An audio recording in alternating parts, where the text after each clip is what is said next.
Mga tao, may bago na naman akong video para sa inyo. Sa tingin ko, Gagawin ko na ito palagi. Kasi iniisip ng mga Muslim na si Mehdi Hasan ang pinakamahusay nilang kinatawan at may ilan siyang talagang matatalinong argumento. Gaya ng pinakita ko sa huling video, matalino lang pakinggan ng mga argumento niya sa mga sang-ayon na sa panig niya. Hindi naman talaga ganoon katalino ang mga argumento niya. Kaya kailangan lang talagang pabulaanan ang mga ito gamit ang simpleng salita. Kaya hayaan ninyong ipatugtog ko ang video na ito ni Mehdi Hasan. Akala niya nakapunto siya ng panibagong kamanghamanghang goal, kahit hindi naman. Pakinggan natin. Narinig ko siyang nagsasalita tungkol sa mga halimaw na namumuno sa mga gobyerno, terorismo, sandatang nuklear. Sino ang tinutukoy? Iran o Israel?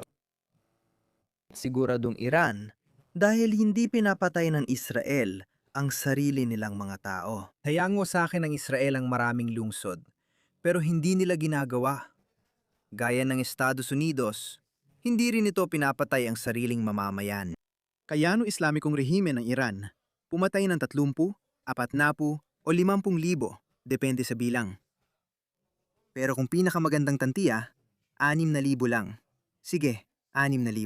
Aminado silang nakapatay na sila ng 2,000 at 500 katao. Sige, gamitin natin ang bilang ngayon. Mas marami pa rin yun ng libu-libong beses kaysa sa napatay ng US. Kailanman. Mas matanda pang bansang yon. Oo, ikinukumpara ko ito sa Islamikong rehime ng Iran, hindi sa mismong Iran na mas matanda ng sibilisasyon.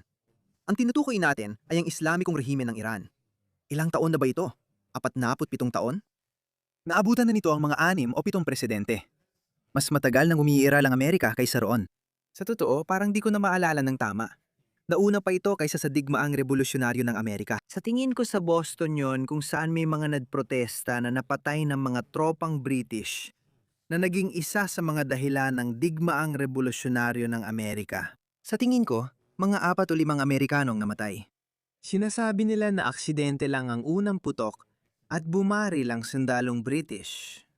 Kaya mas mataas pa ang pamantayan ng pagpuprotesta noong ika-18 siglo kaysa sa meron kayo ngayong ika-21 siglo sa Iran. Oo, Mehdi Hasan. Iran nga ang tinutukoy natin tungkol sa nuclear weapons. Yun lang ang nakita mong pagkakapareho? Kaya, oo. Kapag pinag-uusapan natin ang muka ng terorismo, pinag-uusapan natin ang Iran. Pinag-uusapan natin ang mga halimaw na namumuno sa gobyerno. Pinag-uusapan natin ang Iran. Kahit gaano kasama si Benjamin Netanyahu, libu-libong nagprotesta laban sa gobyerno niya, pero walang namatay. Iyan ang pagkakaiba ng Iran at ang sibilisadong mundo. Kita mo, isa na namang walang kwentang argumento. Ang iniisip lang niya, may nuclear weapons ang Israel, kaya pwede rin ang Iran. Kaya daw halimaw ang mga Israeli. Mali at walang koneksyon yan. Mukha ng terorismo at nuclear weapons. Sino ba tinutukoy? Iran o Israel? Gusto ko ang magtanong ng ilang bagay para pag-isipan ng mga nanonood habang pinapakinggan si Duran. Aling bansa sa gitnang silangan ang may nuclear weapons? Israel. Israel, hindi Iran. Aling bansa sa gitnang silangan ang hindi lumagda sa NPT o kasunduan sa hindi pagpapalaganap ng sandatang nuclear? Hindi yon sapat para tawagin silang halimaw. Hindi lang Israel ang bansa, Mehdi. Hindi pumirma ang India sa NPT. Hindi rin pumirma ang Pakistan sa NPT. Kung ang hindi pagpirma sa NPT ay nangangahulugan na isa kang teroristang estado o mga halimaw ang namumuno sa gobyerno, ibig mo bang sabihin, tinatawag mo ring ganoon ang India? Sigurado akong tatawagin din niyang terorista si Modi. Pero ngayon, tinatawag mo bang teroristang estado ang Pakistan? Dubleng kamantayan na naman. Noong isang araw, itinanggi niya ang karapatan ng Israel na umiral dahil ito lang ang bansang walang malinaw na hangganan. Napatunayang mali ito dahil 12-12 ng bansa ang walang malinaw na hangganan. Ang tawag sa mga yan ay mga pinagtatalunang reyon.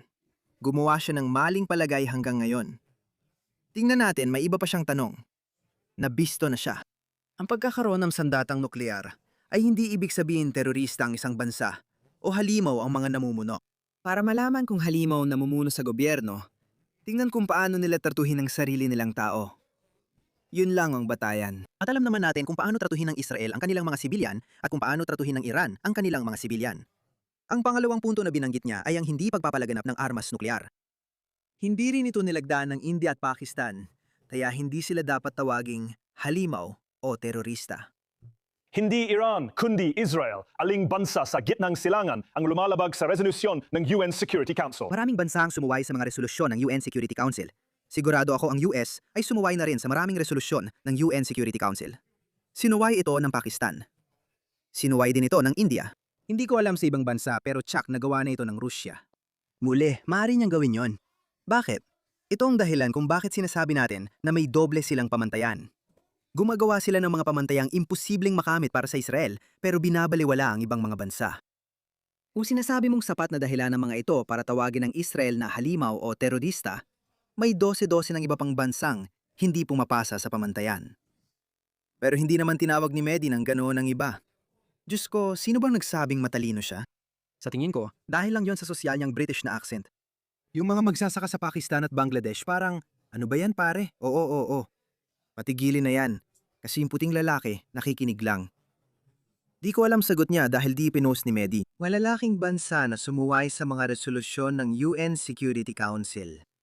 Ulit-ulit na binaliwala o pinalawak ng Estados Unidos ang autoridad ng UNSC ng lampas sa dapat.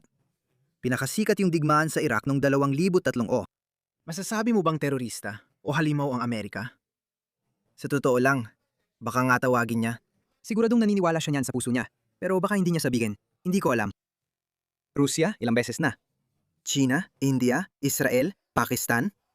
Oh, anong gagawin mo tungkol sa Pakistan? Iran, Hilagang Korea, Brazil, pati Brazil at Australia. Ginawa rin yun ng Australia ang bansa ko. Magaling ka, Australia. Ipinagmamalaki kita. Pero sabi ni Mehdi Hasan, kalimutan ang ibang bansa. Ang Israel ay may gobyernong pinamumunuan ng mga halimaw at isa itong bansang terorista. Sige, Mehdi. Sige. Nananawagan na buksan ng bansa ang mga pasilidad nuklear nito sa mga inspektor ng IAEA. Hindi. Nasa karapatan ng Israel na suwayin yon dahil hindi naman nila tinutulad ang pagbabanta ng Iran na burahin ang mga bansa sa mapa.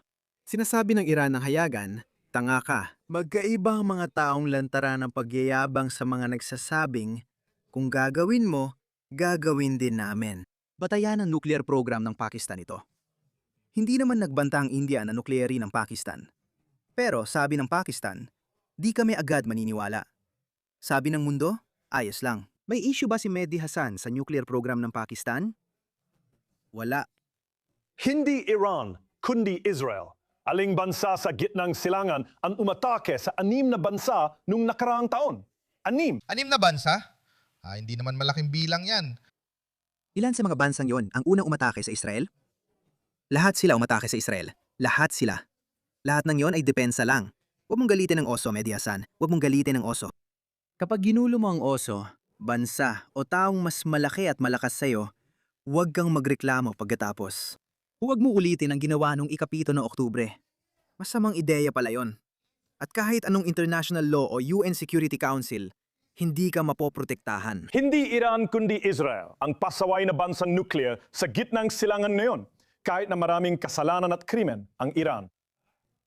Kaya napagpasyahan niya na ang Israel ay isang pasaway na estado, isang gobyernong pinapatakbo ng mga halimaw, at isang estadong terorista dahil inatake na nito ang 6 na bansa. Sa totoo lang, depensibong digmaan ang lahat ng yon dahil ang mga bansang yon ang unang umatake o pumayag na umatake sa Israel, tulad ng Houthis, Hezbollah, at Islamikong rehime ng Iran na sumusuporta sa Hamas sa Gaza.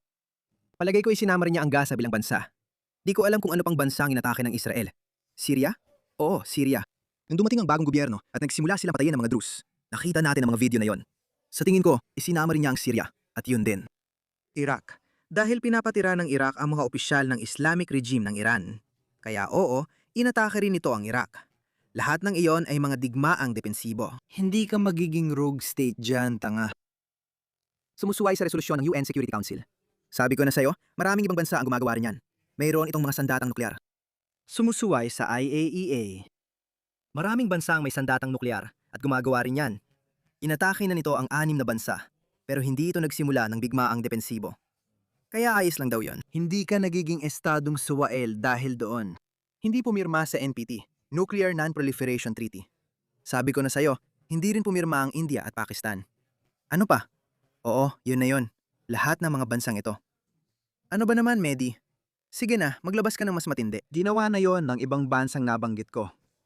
Marami ring bansa ang hindi pumapasa sa parehong pamantayan. Kaya Medi, bakit sobrang obses ka sa Israel? Yan ang totoong laman ng tanong. Dahil isa kang Islamist, isa kang jihadi. Israel lang ang nag-iisang bansang Hudyo sa mundo. Alam natin ang pananaw niyo sa mga Hudyo. Madaling pabulaanan ang payasong ito. Israel ba? Tulad ng nabanggit mo, Piers, malinaw sa opinyon ng mundo na ang Israel ay itinuturing na banta sa regional at pandaigdigang kapayapaan na yon. Walang halagang opinyon ng mundo. Totoo ito.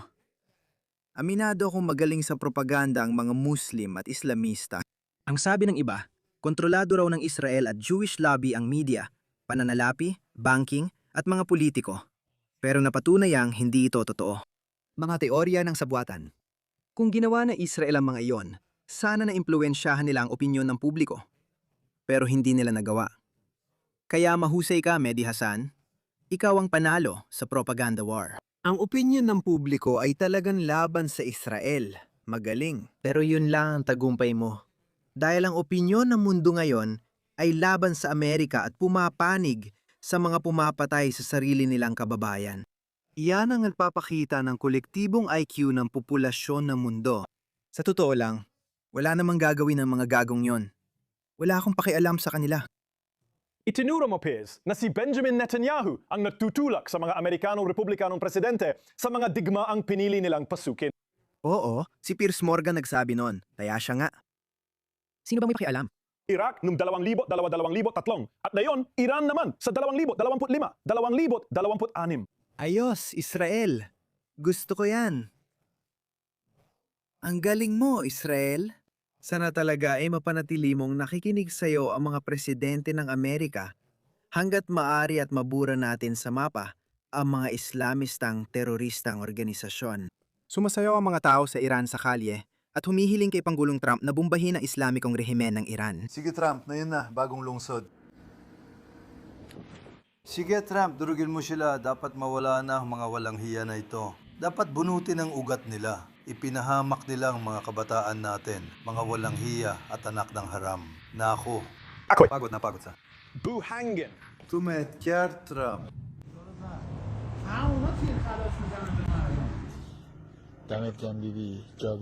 Nakita mo ba yon? Inawag niyang bansang suwail ang Israel dahil sa mga nabanggit kong dahilan. Marami pang bansa, kasamang mga Muslim na bansa gaya ng Pakistan, na hindi sumusunod sa pamantayang yon. Pero hindi niya binabanggit sila dahil isa siyang Islamist.